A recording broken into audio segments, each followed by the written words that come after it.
Boys and girls, we now move on to the Storth stand here at the Rickerby show, and I'm joined by Neil Robertson, sales manager at Storth. Hiya. And he's going to give us a quick stand tour in sort of the order of your products as you would kind of use them, okay. really. So basically, Storth do everything that's involved with slurry and slurry management. So anything from the back end of the cow right the way through to putting it on the field. So tonight, basically at Rickerby show, we've got something as simple as a simple box scraper here. So behind the tractor, scraping passages. And that supports our automatic slurry scraper range, which we do rope, chain, hydraulic. So, yeah, anything that's in the yard and around the buildings will scrape up, and ultimately that's getting scraped into a pit. And as I was saying to you, the next really process of that is pumps. So here we've got a 6-inch superjet pump, 3 points, so mounted on the back of a tractor, and that can be used really as a pump for pumping slurry out of a pit. Yeah. Or it can be used to agitate. So we can have electric versions, we can have fixed static pumps, we can have a 6 foot, an 8 foot, a 10 foot deep, we can have with an agitator, without an agitator, 3 point as we said, or a 2 point. And you're pumping it or you're mixing it, so you know, 2 functions basically with that machine. So we do stores as well, so we do the tin tanks as everybody know them, anything from sort of, I guess, $250,000 up to $1.5 million, and they're generally stored either by mixers inside, or you've got lagoon mixers here. So you've got your traditional lagoon mixer here, which 15 foot, 20 foot, 25 foot, that's a 20 foot. Or you can go into the big boys toys, which is over here. So this is a mega mix. This is a 9 meter. We're selling about 50 mega mixes a year. This is the big export machine. That's the one. Yeah, you're going from something that's, let's say, 2.5, 3 grand to something that's just under 20 grand. So you can see there's a bit of a scope between the two. But you know, this is. Is that mainly a contractor's machine? Now? It is. Yeah, it is. that one. Yeah. Right. So this works like a pump. So the technology you've got in the pump is the same here. Yeah. It basically on a propeller mixer, the deeper the lagoon goes, the more you're putting your energy from that propeller down into the floor. Right. So how do you solve the problem? You use a pump, and it doesn't matter how deep it is and what angle it is, and it's now pulling and drawing the slurry into the bottom end. Yeah. And then through the jetter then, which will move 300 degrees side to side and up and down and round and round and all that carry on, you can then get a really good mix. So you're into, with some of the bigger farms now and AD plants, you're into some enormous lagoons, million gallons. This baby here was made for your traditional 200 cows. And I see it's got like a pipe that goes back to the headstock as well. So what, you can use that for? So ultimately, yeah, mixing through the spout, but dual purpose. If you take the option of a side pipe, you can use that for pumping to top fill a tanker. Mm-hmm. You can use it for feeding an umbilical pump, which we've got there.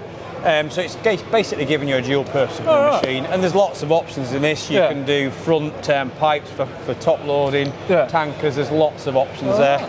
This one here, and again you can get very in depth with it all, but this one here runs on a Hardox drum. Yeah. So you'll have probably talked about Hardox with trailers and stuff. So Hardox drum, so it would work in a sandy condition. And will obviously last longer because of that. And I think it'll have a auto lube kit on it as well. Will this one? So yeah. And the tyres, which are not a standard item, but a lot of guys are putting liners into lagoons now. So you want it to sit on the floor. You don't want it to rip about. So hence the lovely way. People think you're going to tow that behind a tractor. No, that's not for towing. That is not for towing. No. So pump-wise, what have we got today? So umbilical pump, you've got a Doda here, but we'll sell Doda, L30s, L35s, L35s, L35 HDs, and you can also then put a bower onto this or a bower. So the base is basically made to accommodate either a Doda pump or a bower pump. Different types of pipe work in terms of a simple farmer, which we do. This one's what we call middle of the road contractor. Yeah. And you've got the primer pump on there as well, the hydraulic primer. So everything's galvanised, as you can see, clear pipes, so you can see what you're doing. Standard on bower fittings, compressor coupling in here, double acting, 17 bar rated valves on there. The Doda pump will feed an umbilical line, so we're selling 6-inch, 5-inch, 4-inch pipe, G&H or snap tight. Always in stock, Bauer fittings, Storth fittings, whatever you want, basically. Yeah. And that Good then, to go. Yes, yeah, and that then leads you on to reelers, trailing shoes, dribble bars, application kit, really. So we pretty much we have it all covered as far as we're concerned, and we literally. yeah, fair point. So yeah, that's it. And the machine over there is a tanker dribble bar. There's recently been grants on tanker dribble bars. Yeah. And there is new grants on dribble bars, trailing shoes, hose and reelers. So yeah, there's a lot of business out there, and people are ultimately trying to use slurry better. Exactly. So yeah. Again, like we said before, today, it's like making the most of what you got in it. 100%. Yeah. Fertiliser drove it on last year with the prices, and there's a better understanding of slurry and slurry management, and we're ultimately here to help people as part of that cycle, really. That's it. So just talk us through some of your dribble bars then that you've got here, and sort of the models that you offer, and the widths and things like that. So, and I might move Gary on in a minute. So we've got, if you take the machine behind you is the simplest machine that we have, really. So that is a 7-metre tanker dribble bar. So that'll retrofit onto any tanker that you have, Abbey, high spec, Major, Connor. Yeah, just straight onto the door. Straight onto the door. If the tanker has got chassis brackets on it, we can mount it off the chassis, we can strengthen it off the chassis.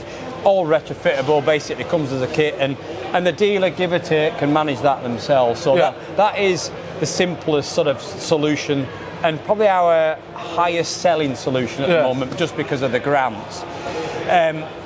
Historically, we were and we definitely are still into the umbilical side of things, and this is a 12-metre contractor plus machine. So with the umbilical stuff, we have like what we call a farmer plus range, a contractor range, and a contractor plus range.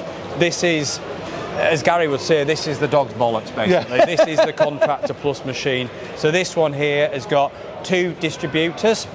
If you look inside it, in the distributors, it's got a chopper kit, so it'll handle high fibrous material. Right. Are these your own? Yes, that is our own manufacture, our own design. Hardox plates in the bottom, Hardox wear plates under here. All the pipes are held firmly in place, as you can see. You know, made from proper box, good thick stuff, nice big wide joints in here, so loads of strength. I mean, unfortunately, this machine will get about as much love as my missus. Once it's working, it's working, and it might see grease sometimes. We're trying to design something that will last. Yeah. It's going to get covered in shit, ultimately. So we're trying to get something that's really simple, that's going to be effective. So yeah, you've got 2 distributors each side. Potentially on a hillside, there's always a tendency for slurry, you don't want to go down the hill. Exactly, yeah. You've got 2 valves, so you can basically feather the slurry to get evenness. Right. You could have like off-width shut-off as well. 100%, yeah, because not all fields are massive, butts and all the rest of it. So yeah, your inlet's here, locking for transport.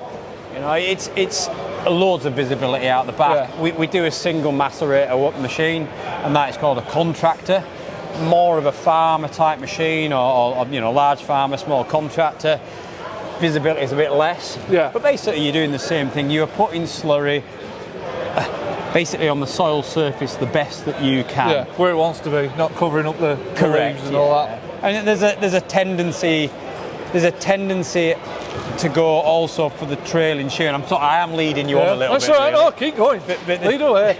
The dribble bar itself is a huge step on from splash plating in terms of the use of nitrogen, loss of ammonia. The trailing shoe takes it on a stage Another again, step further, because you're now potentially delivering that slurry actually to the surface of the soil.